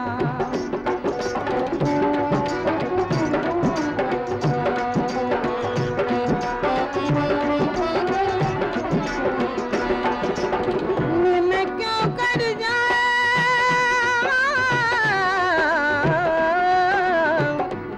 नी मैं क्यों कर जावा काबे लोकित सजदा काबे नू कर दे, लोकित सजदा काबे नू कर दे, मेरा सजदा यार प्यारे नू नी मैं क्यों कर जावा।